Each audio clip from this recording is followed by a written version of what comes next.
Women's CEO Club Pakistan by CEO Club Pakistan, and I'm having Rahatul N from Scarsdale International School. How are you, Rahat? Assalamualaikum. I'm fine, alhamdulillah. So you're the training head in the Yes. Scarsdale International School. Group head of training and development of all the branches of Scarsdale International Schools.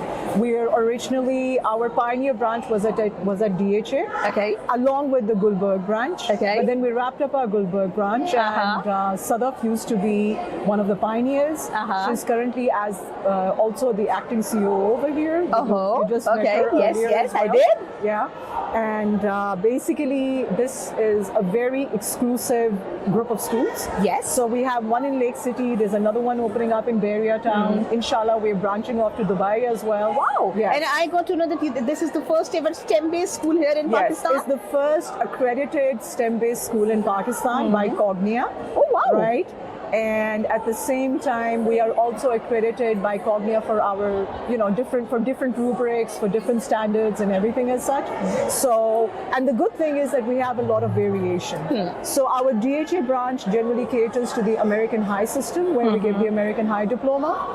Then we move on, and when we go to the Lake City branch, that goes ahead and it caters to the O levels and A levels in the Cambridge system, right? Now we're opening up another IB-related branch in Beria Town. Wow. Right, and once we're starting off in Dubai, inshallah, we're going to begin with our junior sections first and see what really early works years, there, okay. and then we're going to move on further. Rahat, so getting STEM accepted here in Pakistan is a difficult thing to do.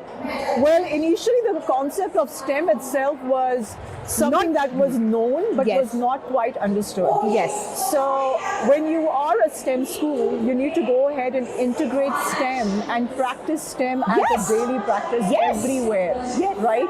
Because science, technology, engineering and math, they should even have an overlap with English or subjects like American history or world history. And when we go through a very rigorous training process, right? And at the same time, we go through a very rigorous interview every time. So generally the question would pop up like, hey, how do you go ahead and integrate STEM with world history? Yes. Well, because I have been teaching that as well, so my answer would have been, history is all STEM. All of your projects and all of your buildings and all of your civilization development has gone ahead through STEM, right? Now talk about integrating STEM with English literature, right? But then you have the STEM disciplines and then you have STEM skills. So STEM disciplines definitely will have collaboration there as well. So yeah, it's pretty much everywhere. Right now, even this is a STEM setting. Yep, you have technology, you have collaboration, you are going to integrate it somehow or the other, so that's how it is. But I remember when I was in my 10th grade, then O-level was the hit. Yes. And it was difficult for people to digest O-level. Exactly. And I think so it took at least a century to actually, so that people know that what O-level is. I feel the same for STEM. Is it like that? Yes, it is. I think initially when you introduce any concept or any concept that's very novel, right, it is going to take a while for people. Now it's not, the masses are not at fault here. Originally, I think what really happens is that if once you integrate something in a very, very understandable way, right, just the way I simplify the concept of STEM as we speak right now, the masses would generally then understand. For example, after metric you had O levels, and everybody would be like, why is O level? What will you do in Pakistan? Do you need to go ahead and you will never be getting admission in the good college, in the good college or senior Cambridge. Then came the American High system, right? And everybody was like, why do you need to do that? It is not, a run-of-the-mill thing. It's only for kids who need to go abroad. And that too spoiled kids, right? Now it's everywhere, pretty much. Then we move on to the IB system. Yes. Right? A lot of people do not know what the IB system is. Once they do understand what it is, it's going to be pretty cool out there. So yeah, I mean, STEM did take its time. Even our own parental body needed to be trained. And now everybody uses a STEM lingo. What do I think is that I do want to see the STEM system in Tandiawala, in Murid Ke, in Chang. So that because that's the system widely accepted by the rest of the world. I tell you that once these remote areas And I'm sure the concept has been introduced because the amount of rigor and potential that these remote areas have is unmatchable. They Because make that's up the backbone of our country. masses, It is, man, your masses. masses are amazing. Yes, yes. Amazing masses you have. Huh. You know, I mean, if you go ahead and pick up any child from any remote area and introduce a concept to them, they pick it up like that. Like that. They go ahead and make sure that it's there. Rahat, so you are teaching kids and then you're teaching teachers as well. Yeah. How's that going? Well, initially I was a public speaker trainer. Oh, all right. Great. It's so obvious, by the way. Thank you so much. Right. And I used to go ahead and deal with the entire spectrum from the K to 12, right? And I would also train students, and I still do for Model United Nations. Okay. Because I'm very passionate about geopolitics. Okay. Right.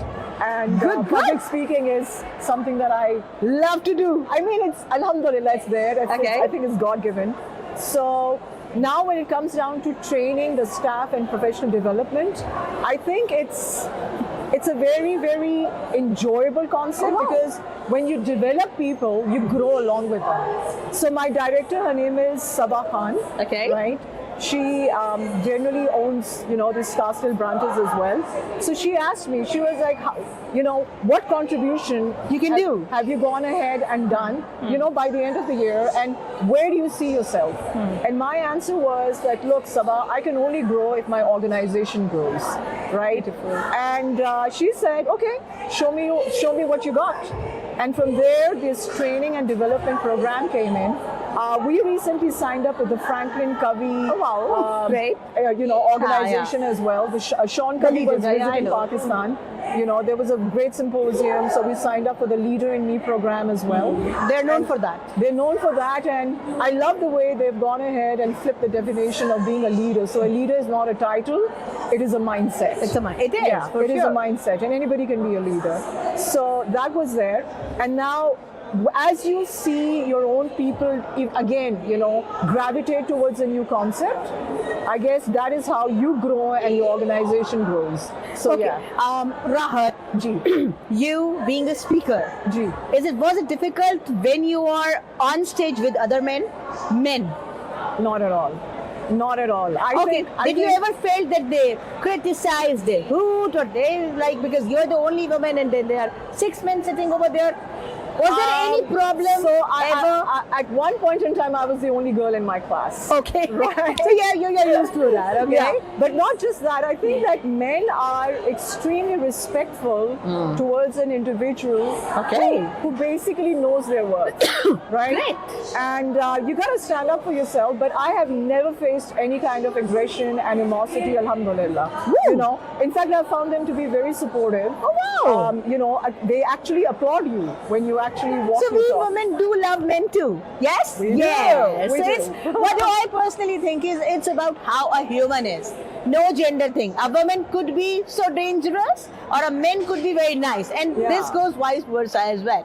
So one of the concepts that the Leader in Me program says is that private victories precede public victories. Right? Okay. So in order for you to celebrate anybody else, you need to have your own private victory, because that way you won't be insecure. That way you're going to really celebrate others and applaud them, right?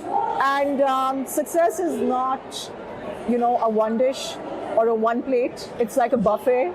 It is for everyone, and it depends what you make out of your plate. So it is there, and it's just awesome. So I don't feel, I have a very, very, alhamdulillah, mashallah, quwwata illa billah, supported son. MashaAllah. He likes to see his mother Speaking up. speaking up, Shining going out bright. there. Even days when I feel down, he's like, "No, mama, You have to. you've got to get up." I've had a very supportive father. Allah ka shukr. Same here. Same here. All the people that I've ever come across in life, I don't think. Right now, one of our principals at Scarsdale, his name is Ramal Dalat. He immediately understands the vibe of someone, and he supports you. In fact, he goes ahead and says, why aren't you challenging what I'm saying? Hi. Wow. So challenge me. And the same thing I've faced, I've had with Sadaf and Sabah. So I think I deal with people people as human beings. The gender comes in later. The gender comes in later. I am picking up your line. Yes. That I deal with the people first, the gender comes in later. later. The gender comes in later. That's irrelevant. Thank you so much, Rahat. Yeah. And I'll be a speaker like you. Oh, you already are.